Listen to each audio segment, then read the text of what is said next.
Ya kita coba aja langsung Bapak Ibu kita bagi. Kalau kita perlu uang 1,5 M dibagi 60 kakak, berapalah kita per kakak, lalu berapa tahun lah kita kumpulkan itu. Lalu kemudian kalau kita kumpulkan emosi yang diuji, kesabaran yang naik turun di tengah-tengah pembangunan pertumbuhan gereja ini, harusnya sudah berapa kakak lah warga gereja ini yang keluar karena sakit hati. Seharusnya karena kesabaran yang pasang surut, mungkin gereja ini udah terbagi menjadi 8 atau 9 kelompok. Tapi karena penyertaan pemeliharaan Tuhan sempurna atas gerejanya, karena bimbingan Tuhan menyertai gerejanya 24 tahun, sehingga kita melihat bagaimana Tuhan bekerja dengan cara yang ajaib. Tidak kita duga-duga. Sehingga Tuhan Yesus katakan, manusia hidup bukan dari roti saja. Gereja hidup bukan dari apa saja yang dipikirkannya. Gereja hidup bukan dari kalkulasi matematika. Gereja hidup bukan dari emosional manusia dan tingkat keegoisannya. Tapi gereja hidup dari firman Tuhan dan dari pemeliharaan Tuhan yang sempurna itu. Sehingga 24 tahun anugerah Tuhan bagi kita pada saat hari ini, dalam setiap jatuh bangun dan rapuhnya setiap kita, membawa kita kepada sebuah pengakuan, tanpa Tuhan gereja ini tidak akan berjalan seperti sekarang.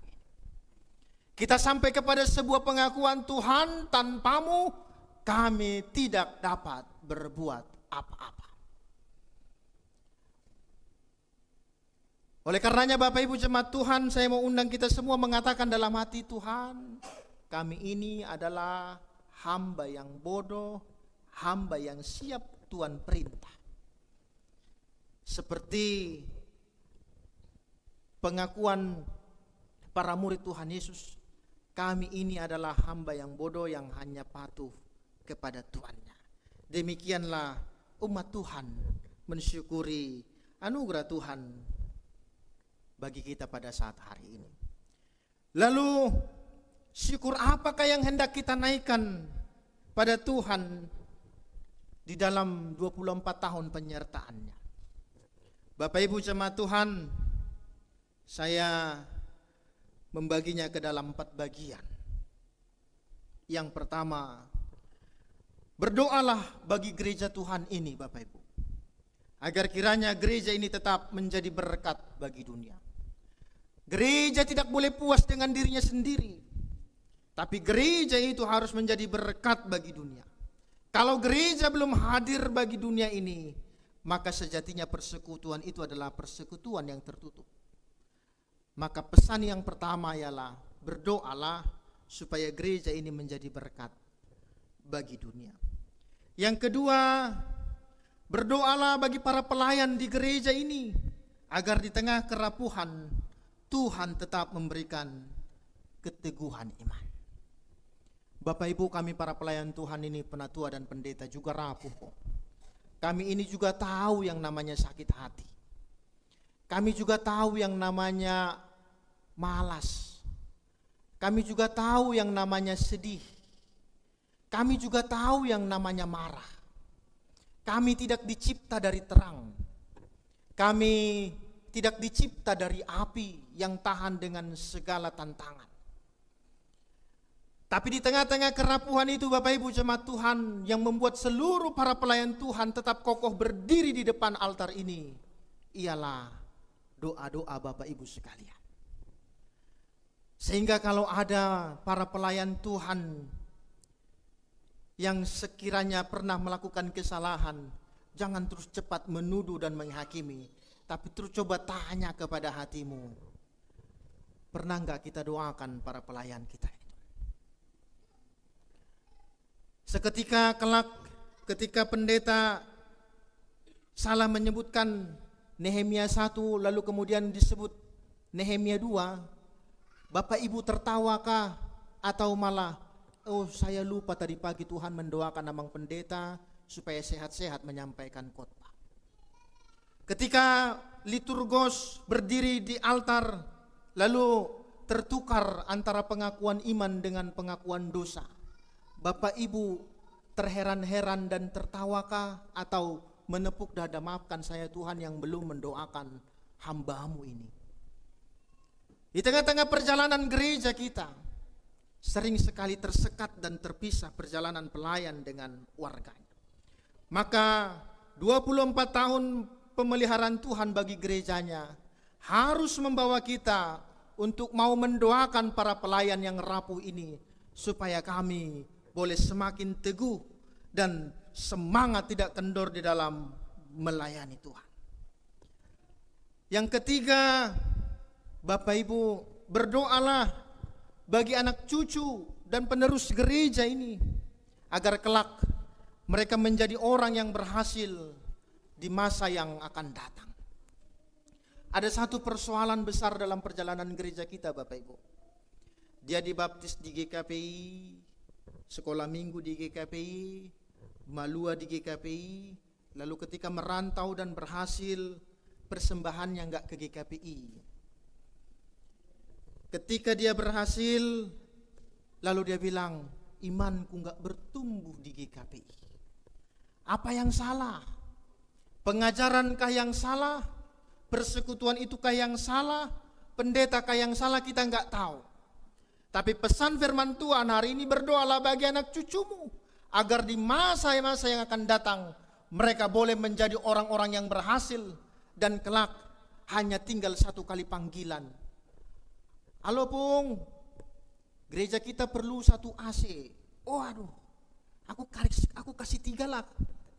Enggak, 1 aja, enggak 3. Halo Mang, aduh ini motor Amang Pendeta kita kayaknya harus diganti ini katanya. Digantilah yang baru ya. Aduh, mobil aja lah, gak usah lagi motor, kasihan Amang Pendeta kata. Kita nggak rumit lagi. Di mana ada donatur yang mau berbaik hati membantu gerejanya, kita nggak repot lagi. Kenapa? Karena warga gereja mendoakan seluruh anak cucunya menjadi orang-orang yang berhasil di masa yang akan datang. Bapak Ibu jemaat Tuhan, peliharalah seluruh anak cucumu di dalam rumah Tuhan.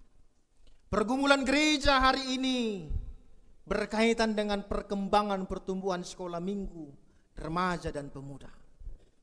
Setelah mereka semakin tajam